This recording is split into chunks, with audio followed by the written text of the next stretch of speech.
Apparition on the Riverbank by Jayadeva. She squeezes her dripping hair, and from that black lightning a few sparkling drops trickle. She stretches her arms up and examines the firmness of her glistening breasts. A wet, transparent skirt clings to her thighs. Bending forward, she scans the bank before emerging out of the river. Transcreated from Sanskrit by Bill Wallach and Abhay K.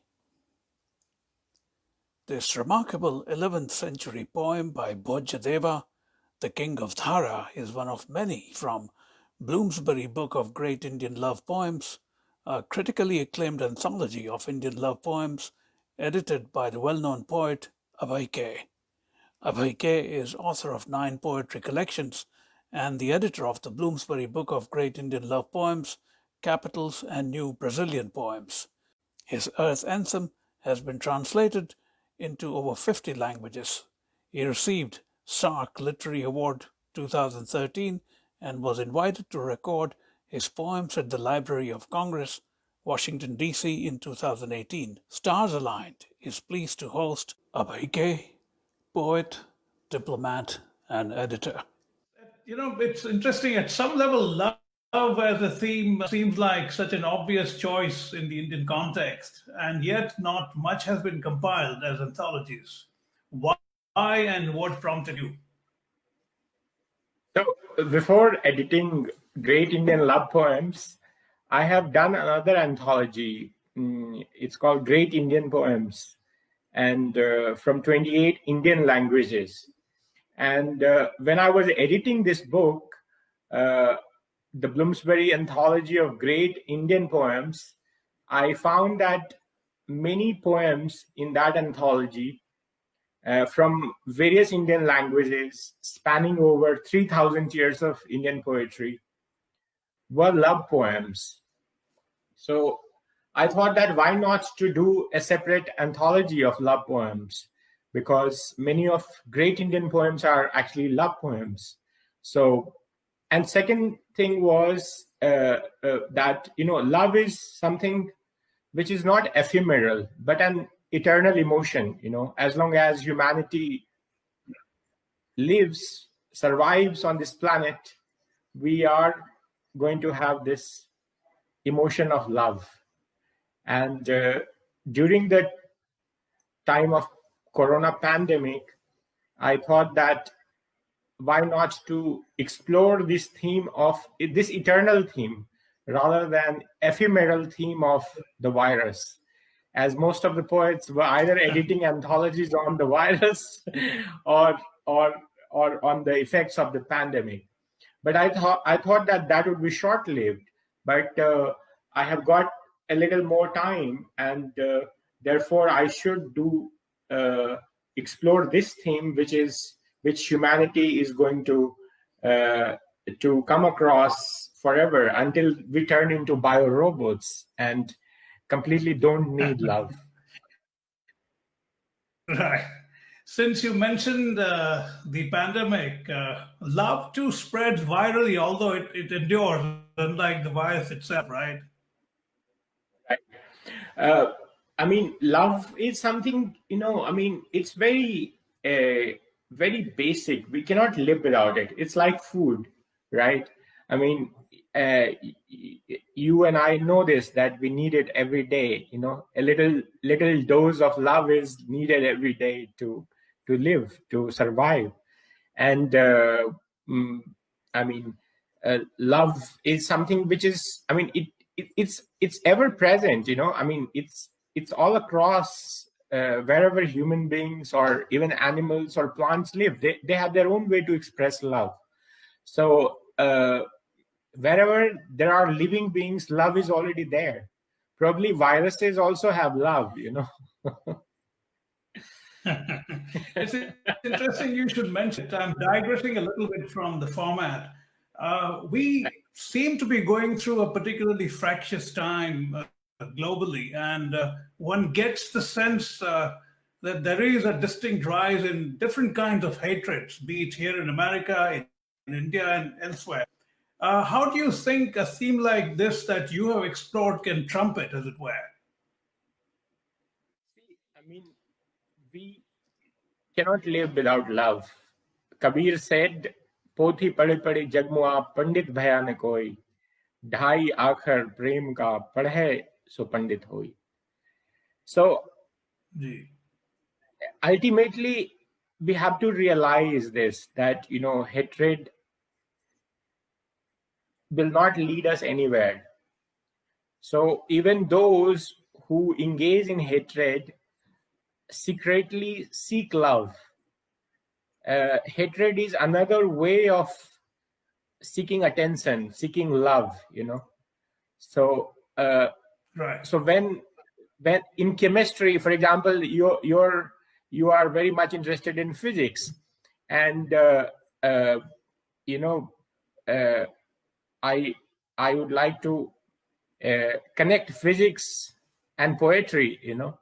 So in physics, basically you study the universe, right? From quantums to the mega constellations and galaxies and clusters and so on. But the universe word itself in Latin means universe, means one verse.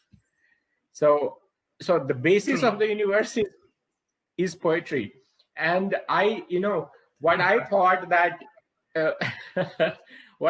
that quantum is a poet, and I did a small poem that which is quantum. Quantum of a poet, Right. Moving in the subatomic space, writing the universe. So see how quantums, they build the basic structures of the universe. I mean, how do they make these atoms? I mean, quantums first, they make protons and neutrons and electrons, and then which makes an atom, and then which makes molecules and so on. And most of our universe is hydrogen, hydrogen and helium, that's what all the stars are. So so this is how quantums, and I see quantums as poets. So I was, the question you asked about, was that how do we deal with hatred? And so why I was telling you about quantums, and because we have two kind of in chemistry, there are two kind of elements which are stable and which are unstable. So what happens that the unstable elements, they combine and they become stable molecules. Those elements which cannot exist on their own, they need to combine with other, and they become more stable. So love is coming home. Love is that state of emotion which is stable, which is basic, and which is the nature of every living being. Love, peace, harmony, balance. That's what our nature is. True. But hatred is that unstable thing, which when we lose our calm, we lose our peace, when we lose our harmony, then we move towards other ways of seeking attention and seeking love. And that's where hatred comes. So when we talk about, there are several examples, the non-violence, for example. What is non-violence? It comes from love. It comes from that basic fountain of love, that let us not be violent towards anyone. And Right. in some societies, when people get angry and when people are not in their natural selves, they are asked to remind themselves of their true nature. What do most of the psychologists do? They do the same thing. In different sessions, they remind you that, you had good moments in life and you had, wonderful relationships. Try to remember them. Try to connect with yourself. And that heals a person. So basically, love is returning home, returning to our home emotional, our native emotional state. We are born with love, and we live with love. So I think that the only way to deal with hatred is to express more love. We expect others to love us, that we want others that they should love us, but we ourselves, we do not express enough love, right? Admiration, praise. Right. So this is very important. I think that we should express ourselves and admire more, appreciate more, express more gratitude. True. I'm interested in your process of finding the original source material. Where did you begin? Did you begin at the early point, or the search was random? So, I read widely. Once I was in a bookshop in Gangtok in Sikkim, and I bought all their poetry collections, whatever they had in the bookshop, and so I have lots of poetry books and anthologies which have been edited in the past. So for example, I read several anthologies on love which have been edited in the past. I have mentioned them in the introduction of this book, that I'm building on the shoulders of the past anthologists who have, for example, in 1967, actually, there was an anthology called Indian Love Poems by Thambi Muthu. I don't know if you have heard about him. Then Subhas Saha's anthology of Indian love poetry. Then Meena Alexander's Indian Love Poems. She used to live in US. Then Arvind Krishna Mehrotra's The Absent Traveler.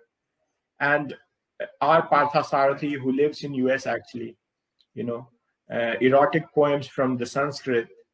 And then recently, Amrita Narayanan's Parrots of Desire, 3,000 Years of Indian Erotica. So several anthologies have been done on love. And, I've read them, and also read various other books, selected poems from many poems from many other books. But also I have done lots of translations myself in this anthology, mostly from Sanskrit, but also from Braj Bhasha and Mathili. And yes, so this book, for example, has poems from, as I said, 26 Indian languages, and the selection process was not like that. I'm going to start with Rig Veda and end with. It's like it was random in the sense that the poems, the love poems, which really struck me. Yeah.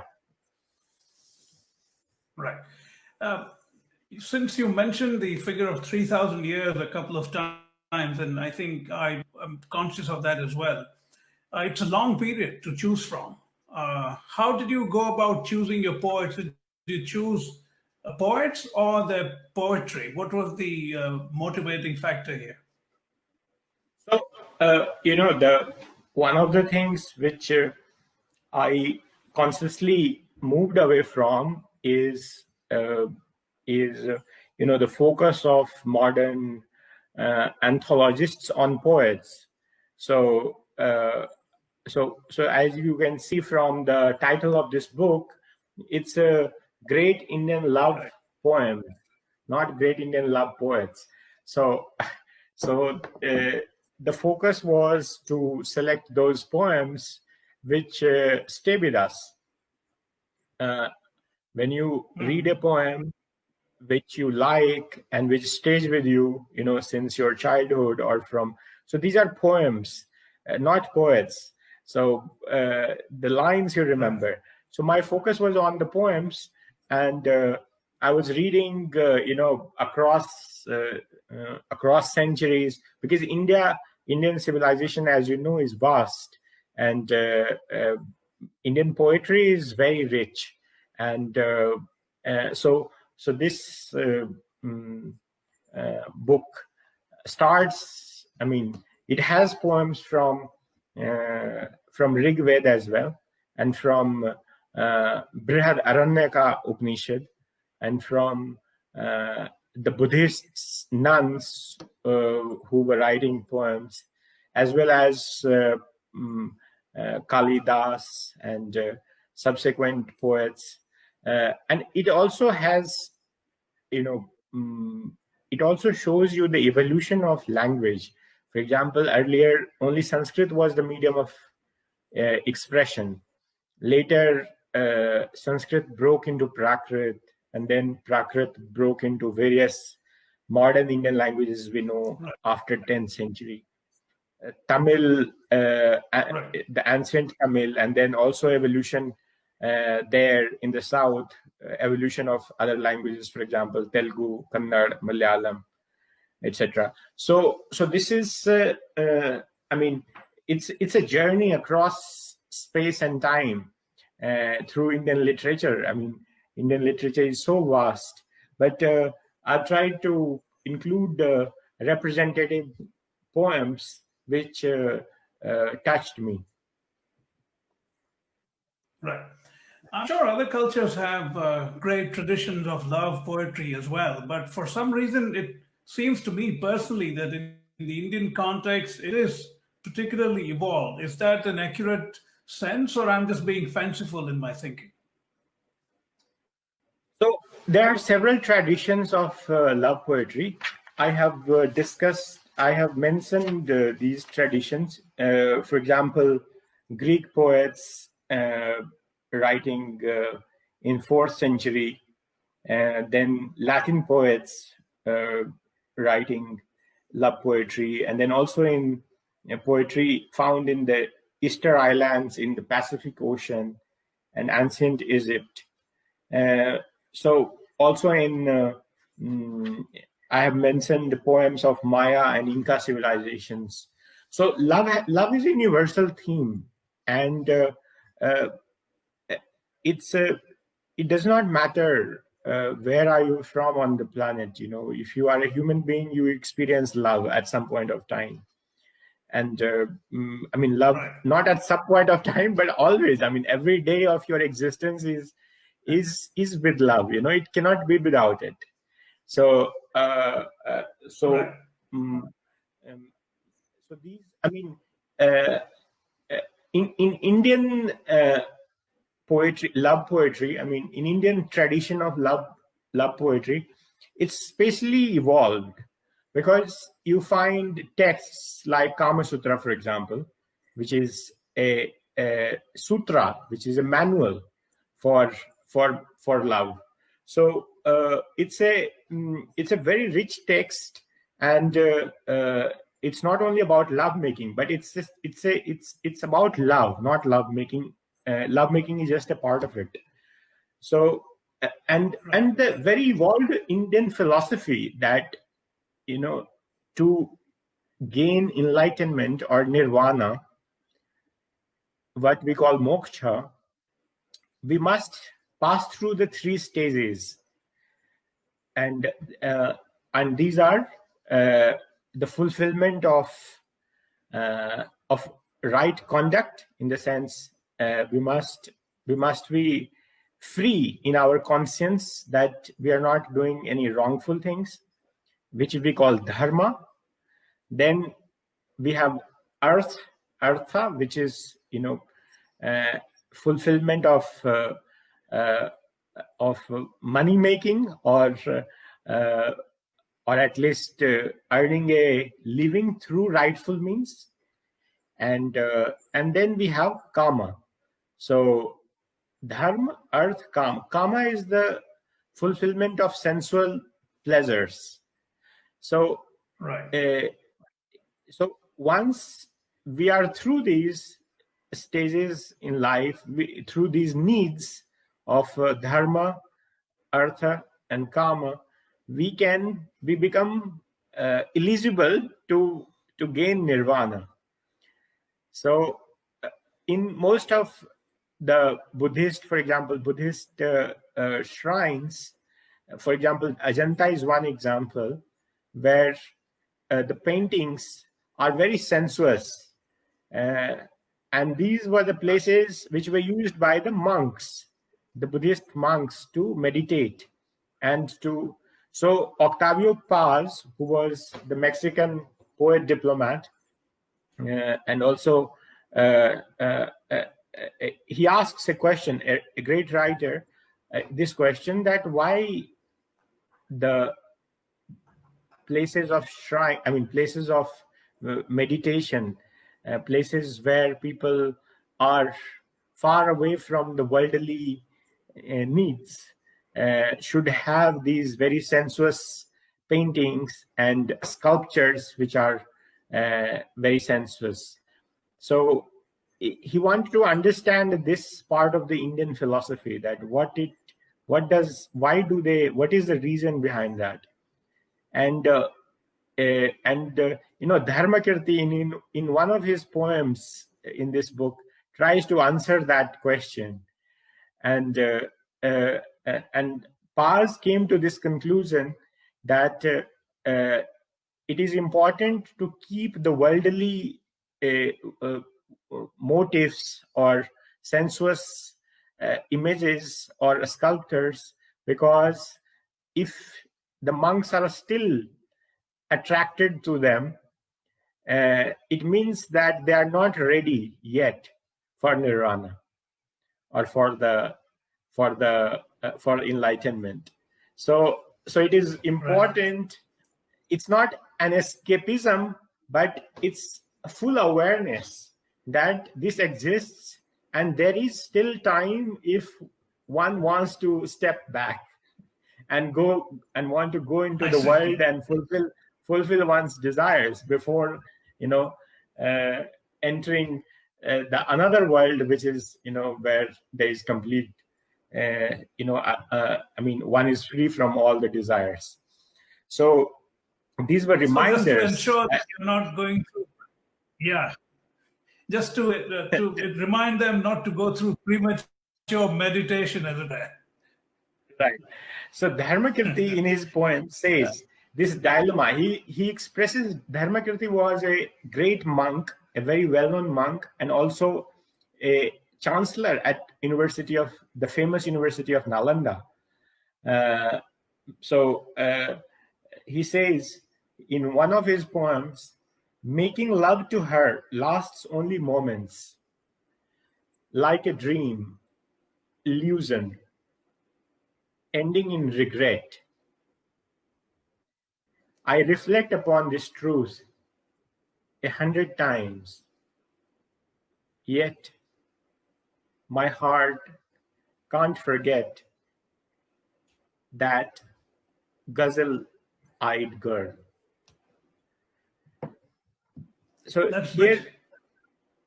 here is the dilemma of a monk, that what is right and what is wrong, and yet we exist in this. In human life, we all of us have this dilemma, and which comes to us naturally as living beings, because we face these emotions very frequently in our daily lives. Right. There is always the danger of the essence being lost in translation, especially when it comes to some rather ornamental and often overwrought Indian poetic writing. How did you work around that? It may sound wonderful, say in Sanskrit, for instance, but it may not travel very well from that to English when you translate it. Was that a challenge for you? Yes, that's right. So it is said that, every 20 years, everything should be retranslated because it becomes old in 20 years' time. So I was reading, I have done translation of Kalidasa's Meghdut recently. And the translations I was reading, the earlier translations, I did not like them because they had become old, or they were not poetic enough for me. So I thought that I'll do my own translations. And so translation is, it's an art to communicate with the current generation. So one has to be mindful because, you are bringing something which is 3,000 years old to present, Right. or even, 100 years old or 20 years old. So what is the purpose of translation? Purpose of the translation is to communicate, to convey the original to the readers in their language. So what they would understand. So if as a translator you are trying to keep the as it is in the original language, it might not make impact on the readers. So it has to be transported in a way that which is understood by the current generation. In 20 years time it might be different. Your translation may not be liked by the next generation. So they will have to find their own translators to translate for them. So this is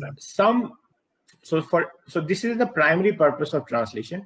And see, translation, some things gain in translation and some things lose in translation. So, but translation is essential. We cannot do without it, because world literature is born from translation. We all write in our own languages, and if we don't translate, nobody will understand each other. So we cannot have 100%.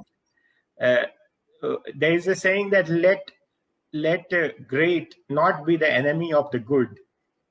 So it's better to have translation rather than not to have it at all, with the fear that it's not perfect, because nothing is perfect in this world. We all have to do with the beauty of imperfections. Yeah.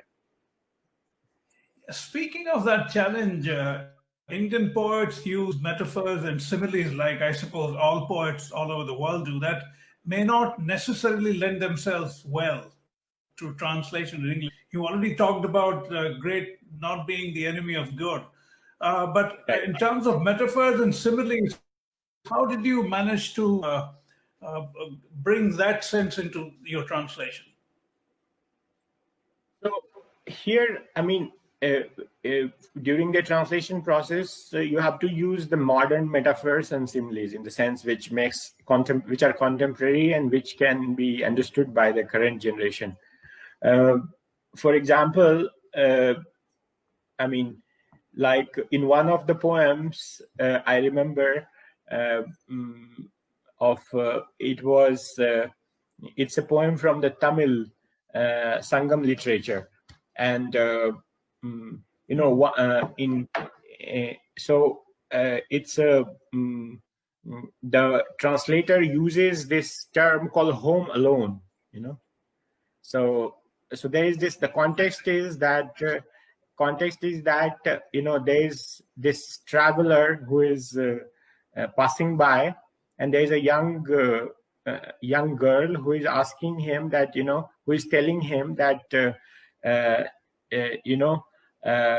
I am home alone, but the woods are dark, and there are wild animals out there. So using, for example, home alone is if there is a traditional translator, would translate it as, I am lonely at home, or I'm alone at home. But when you say home alone, you bring in this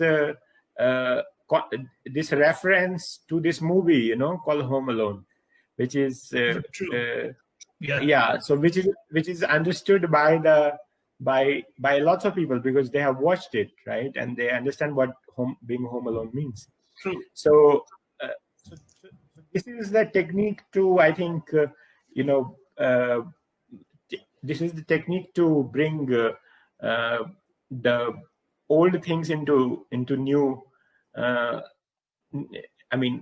Express old ones with new metaphors. For example, maybe I should read a poem which I have translated. Please do. Yeah.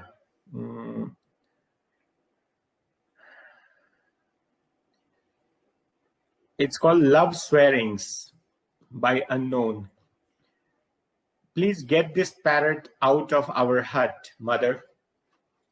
The whole village has learned to mimic our love swearings and moans. Here is a poem by... That's so well said. It has the virtue of brevity, and yet it is so telling. Right. Her eyes greedy for love. As sages go to the jungle to seek union with the divine through meditation. Hungry for love, her eyes reach out to her ears, expressing her restlessness for her beloved. And lovely. Here is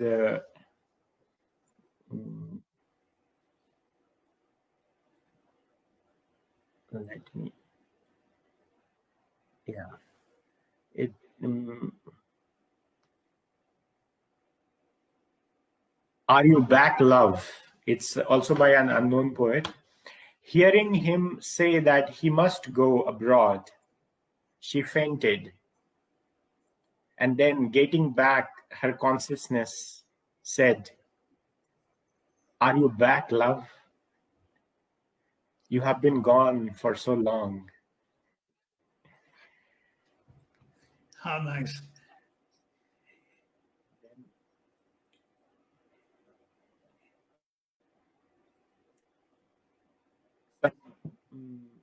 Translations from the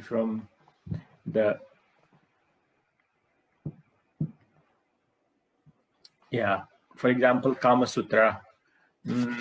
Here is selection from Kamasutra. It's called Kissing. Among the lovers, whatever is done by the one, the same should be done in return. If a woman kisses him, he should kiss her in turn. If she strokes him, he should stroke her too in return. And here is translation from Arvind Krishna Mehrotra, for example, which selections from Gatha Saptasati.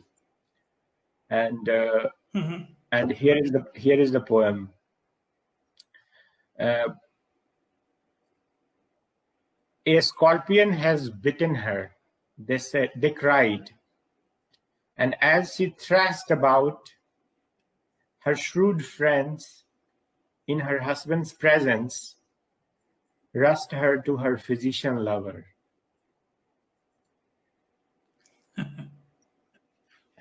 Yeah. And here it's interesting. You should. Thank you. No, go ahead. Here is another one. See, he finds the missionary position tiresome and grows suspicious if I suggest another. Friends, what's the way out? So see, here in this one, for example, missionary position is obviously a new term, right? It was not there in Gatha Saptasati. But this is the genius of a translator to convey the same thing to the modern reader. Because when you say missionary position, you have a clear image what exactly you are saying. how else would you express it, So, Right. True. For example, here is another poem. Let me read.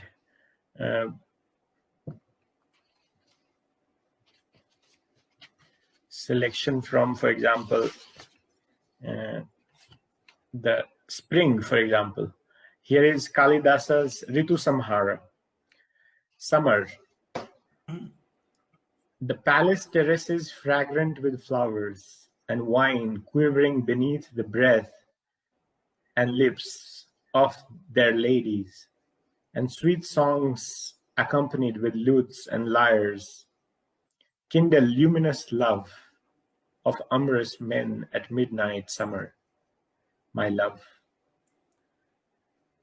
Women's feet colored with laksha juice, their tinkling anklets mimic the sonorous sound of the crying hamsas at every step, stirring desire in the hearts of young men. Lovey-dovey damsels flirting with their playful moves, subtle smiles, stolen glances, lowered eyes, ignite flames of love in the hearts of the tired travelers, like a lovely evening lit up by the glistening moon. So these are some of the translations. Yeah, translations from Kalidasa's Ritu Samhara. Do you think it was written about 1500 years ago? No, it's astonishing. I've been a great admirer of Kalidasa. It's interesting. There was a mention of scorpion in the context of love. Yes. Yes. It's you find that the idea of scorpion as a metaphor for love has traveled even in movies like Muddupalani, Bichua, for instance, and Bichua has been used frequently in Hindi cinema. Correct. So see, I mean, these images, they travel across time. They from right. These are the poems written a long time ago. These are the poems written in Maharashtrian Prakrit, maybe 2000 years ago, and it's amazing. And how this scorpion image has come to Papi Bichwa. There are different kinds of loves. What, in your experience of researching for the book, was the predominant theme? Was it physical love, spiritual love, or just abstract love, or a combination of all three? So one of the key features of Indian love poetry is this transcendence of physical love into divine love, because it's you won't find it in other places, but in Indian poetry particularly, there's always this there are two sides to look at that, whatever you are looking at. So, for example, here are some poems of Muddupalani. She was one of the she was a courtesan, but she was deeply devoted to Krishna, and her book about Krishna, it was when it was translated, it was considered to be a sort of text which was banned. So, for example, she says, Radha instructs Ila. Radha has dressed up the young bride while Krishna waits in the bedroom. How will the lips of this young girl suffer his bites? He is the killer of the demon Kaitavha. How will her breasts bear his clawing? He is a lion of a cowherd. Can her tender thighs take his vigor? He wrestled Kanura to the death. Will her smooth body survive? He is an elephant killer. All the women were joking like this, and Ila bowed her head in shyness, her face all red. Radhika drew close to her and offered comfort. So so this is a bhakti poem, but it's also erotic. Here is Exactly. another example of a poem by Sala Bega. I don't know if you have heard his name, but Sala Bega is a well-known Uriya poet, and here is a poem called "O Sakhi, the flute plays in the groove." "O friend, tell me who plays the flute in the groove?" The bare trees bloom at the sound of his flute. The air stands still. Stones turn into water. The Yamuna flows upstream, and the fish seek the shore. As the bell tinkles slowly, freeing us from shame, there's no time left to wear clothes. Strange, the Rishi loses his poise and succumbs to love. The deer chases the tiger. Says Salabega, I am Muslim by birth, but my heart is at the feet of Radha Krishna. So, how wonderful. So this is a beautiful poem from Salabega, and of a love poem that transcends physical love into devotional love, and finally into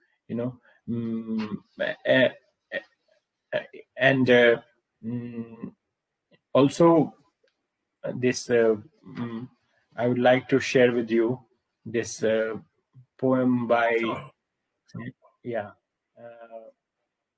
called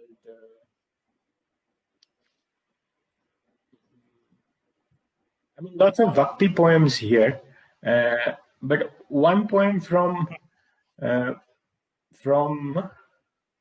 Amir Khusro, who is 11th century poet, and his poem is called Yellow Mustard, Blooming in the Fields, and it's a poem of it's a bhakti poem, and oh no, let me get to you. This is a better example called "You Are Beloved, God Too" by Sachal Sarmast, a Sindhi poet. Okay. And it says, "You are one with me, apart too. How to describe you? You are beloved, God too. How to describe you? If not right here, then nowhere else. Who is it love singing here sweetly in the garb of a dancing girl? Sachal is his name. If not right here, then nowhere else. You are one with me, apart too. How to describe you?" Oh, that's terrific. So this is a poem. No, it's terrific. In Sindhi, it's "Ith nahi to kith nahi." It's a beautiful song also, which is mesmerizing. You can look for it. Sachal Sarmast, "Ith nahi to kith nahi."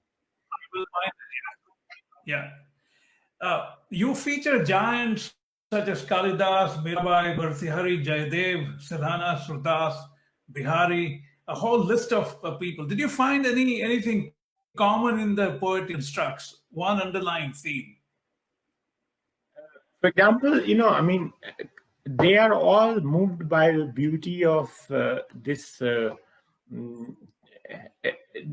feeling of divinity in everything they see, because great poetry always comes from that mysterious, enigmatic zone where everything blurs into each other. There's a harmony, there's a peace. So, for example, you mentioned Venmaniputti, right? Venmaniputti. Under the spreading laurel tree, on shores hugged by the ebb and flow of the ocean, on sand dunes in the shade of the laurel in bloom, and in groves alive with bird song, we made love, my man and I.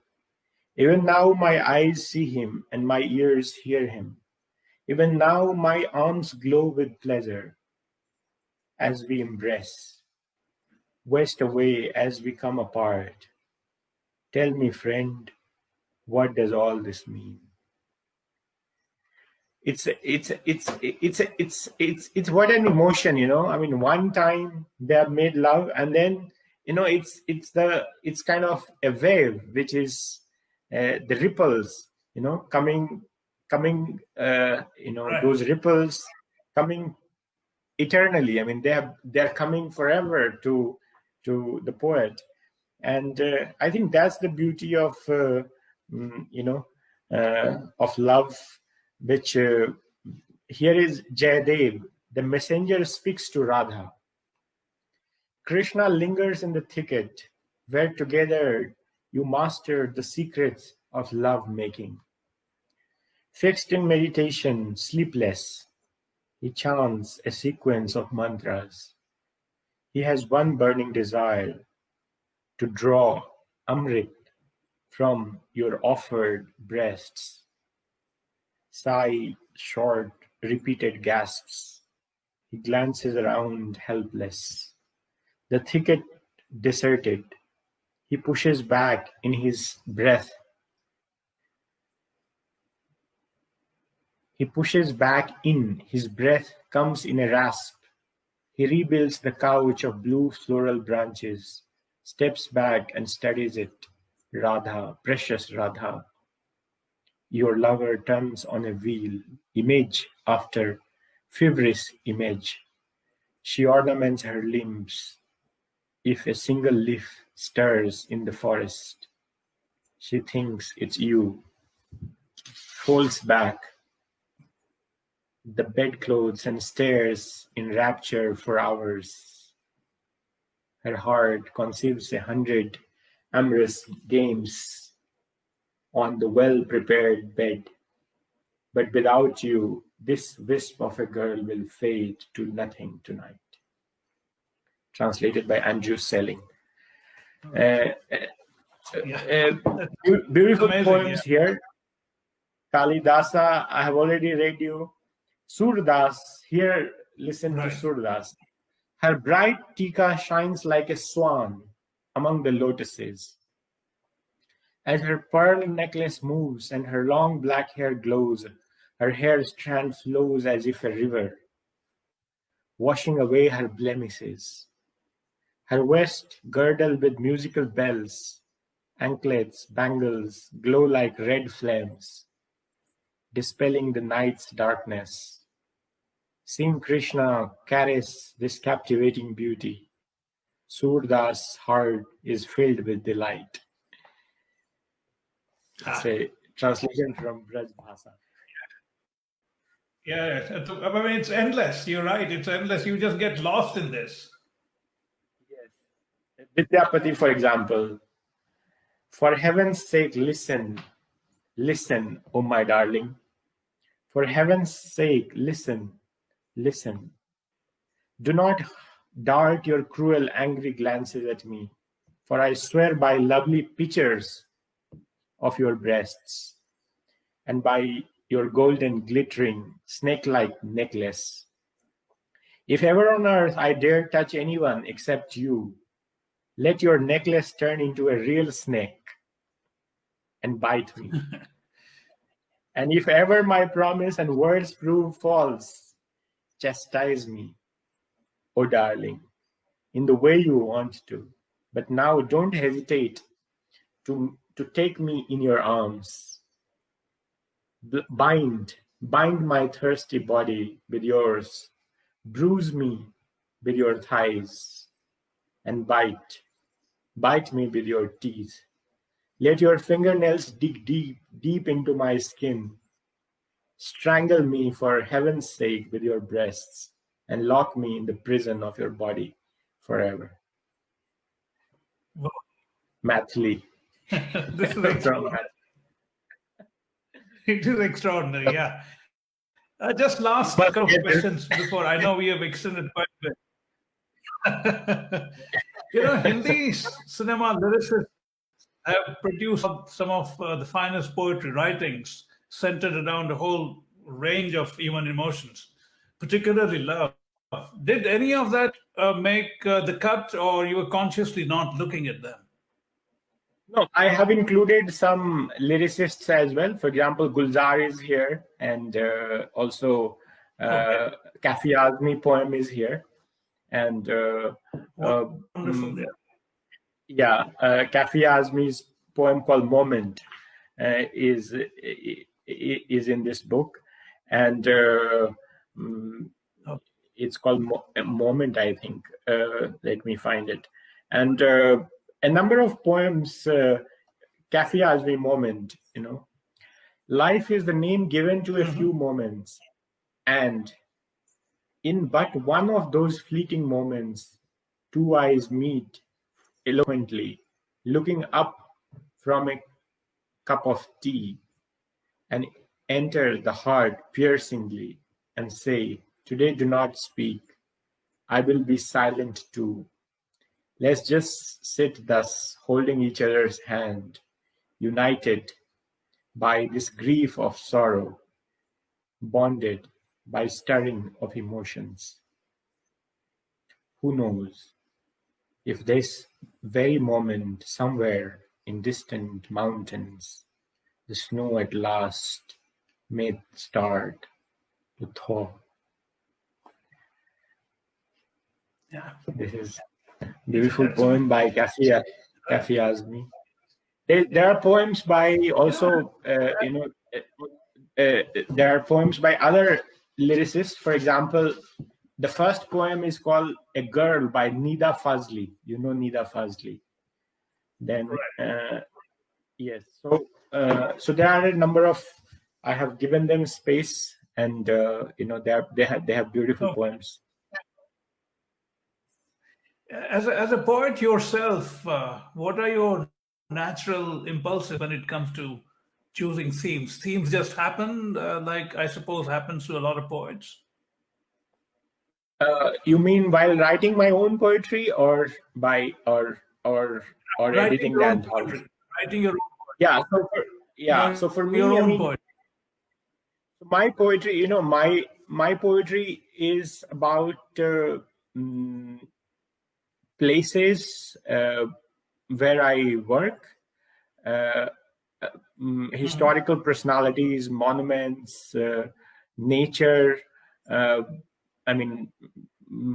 Everything, mythologies, history. Legends, superstitions, fads. Popular culture.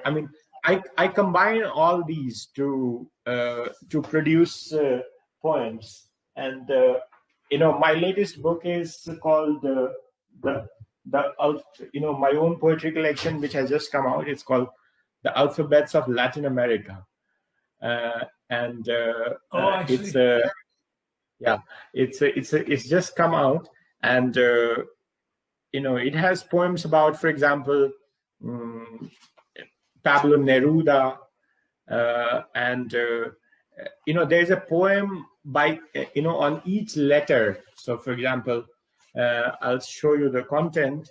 It's alphabetically organized, so it's sort of a you can see here that I don't know if it is visible, but I can.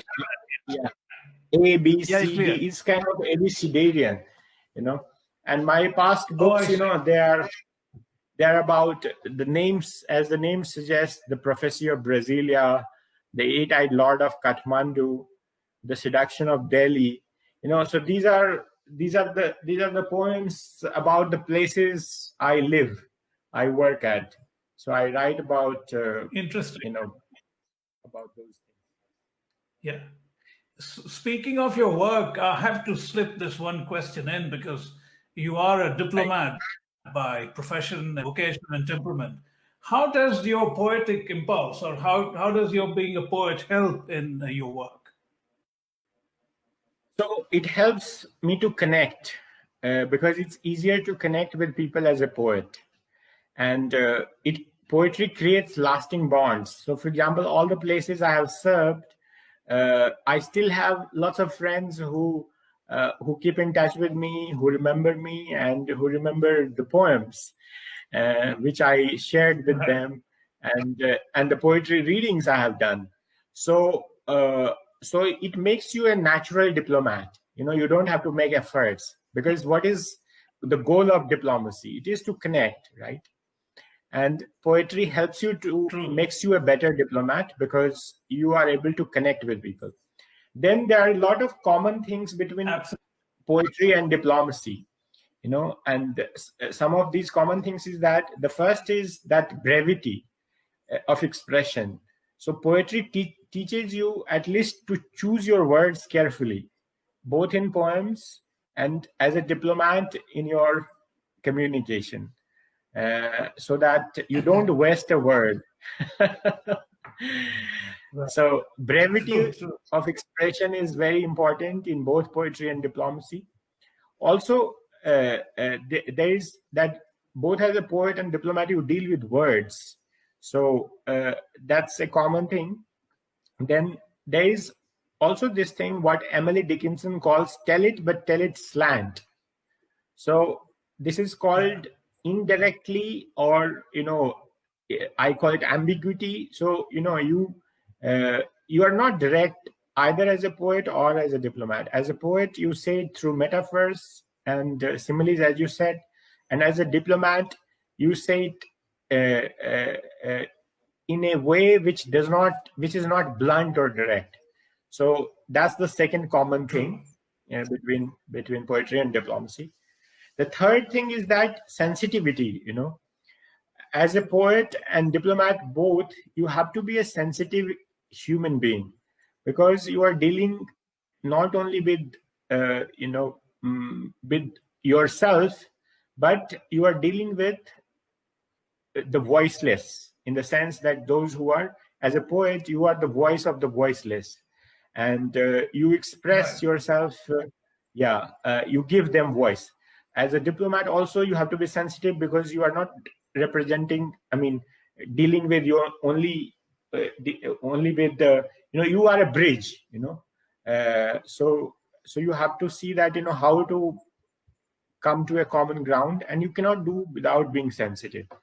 So to both sides. Exactly. So I think, these are certain common. Maybe they should make poetry mandatory in the Indian Foreign Service training. So, recently I came across, this very fascinating article, which, it tells us about, what are the, how poetry, teaches us leadership.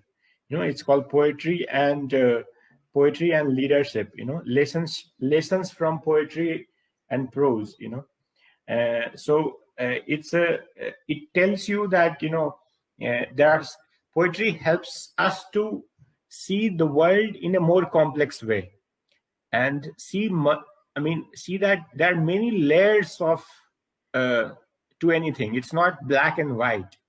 So that's one thing which poetry gives you, that issues are complex and they have to be understood in that way. True. The way you're describing, I think poetry is an absolute natural fit for a diplomat. Very kind of you. It's also a very little known fact, but there are a number of diplomats, poet diplomats, who have excelled both in poetry and diplomacy. And true. No, this has been wonderful, Abhay Kumarji. I had a great absorbing time.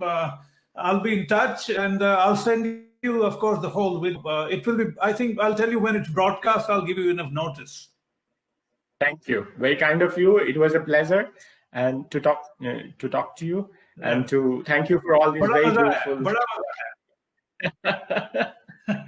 धन्यवाद आपको, बहुत खुशी हुई जी। और आपको भी शुभकामनाएं, और कभी मैडागास्कर आएंगे। मैडागास्कर के लिए मेरा पुराना फैसिनेशन है, कभी आया नहीं हूं मैं। जरूर जरूर आप अच्छा जी, आए। नमस्ते। नमस्कार नमस्कार। अच्छा, thank you, bye bye. Bye, thank you.